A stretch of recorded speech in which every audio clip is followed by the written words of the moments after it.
I just want to say that, the misinformation about just about everything, we heard a mix of it tonight. I just want to say, again, that critical race theory is an approach. It is not a curriculum. Any educator can deliver instruction in a way that is ineffective, that is misunderstood, and that can be inappropriate, and that's just happened over time. And it's unfortunate that we're not having a discussion about a thing that we're trying to ban, that we don't have conversation about what it is, but that, the decisions that have been made in this country weren't just decisions made at that time and didn't end there. I want to read a couple of things.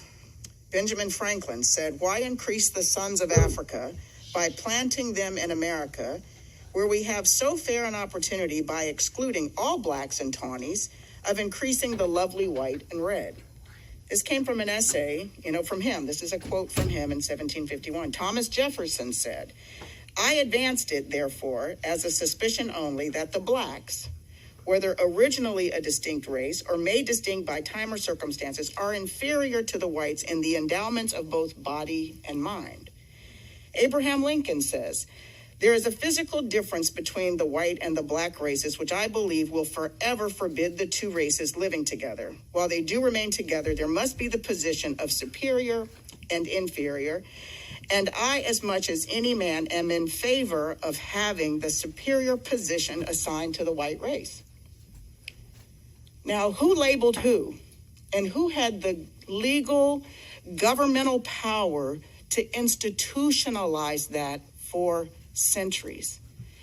It is reckless and ridiculous to suggest that people want to harm white children, to tell them that they're the oppressors.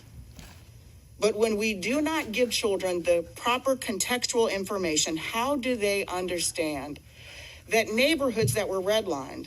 I live in a neighborhood in 1936, the Homeowners Loan Corporation, which was a government-sponsored agency, issued redlining maps that said neighborhoods that were predominantly black were at risk, that you don't make loans, you don't develop infrastructure, and you don't build here.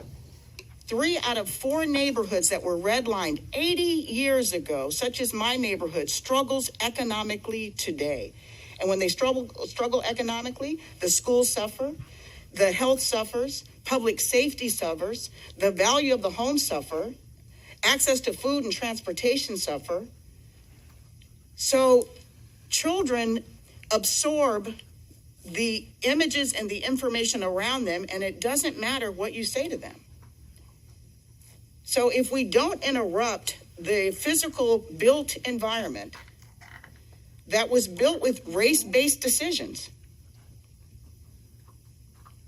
it was embedded in law for centuries. Civil rights laws passed in 1965. I was 3.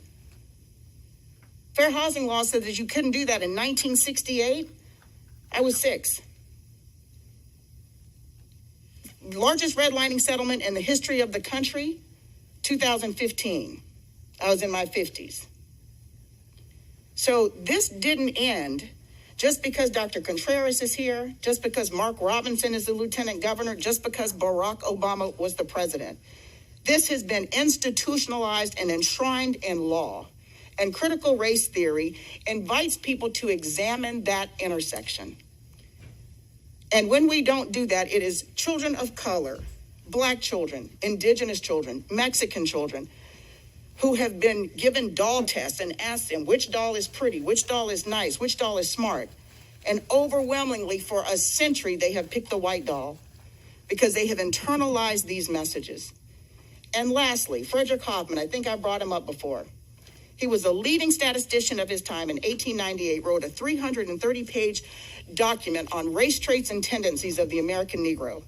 He was a strong proponent of racial hierarchy and white supremacy, and he went on to found the American Lung Association. At the time, it was the National Tuberculosis Association and the American Cancer Society. And Prudential hired him to justify not insuring or over-insuring black people. So the Federal Housing Administration discriminated based on race. The military discriminated based on race. The educational system discriminated on the basis of race. And then to turn around and act like we're all equal now, that those laws fixed the damage, the glacial damage that had been done, is absurd. And it is misleading, and it is making other children and white children feel bad, not knowing the truth. So I am in favor of having a conversation and examining this and finding the most appropriate ways to be honest about our past so that we can understand where we are and that we can chart a path going forward. So those are my closing comments. Is there a motion to adjourn?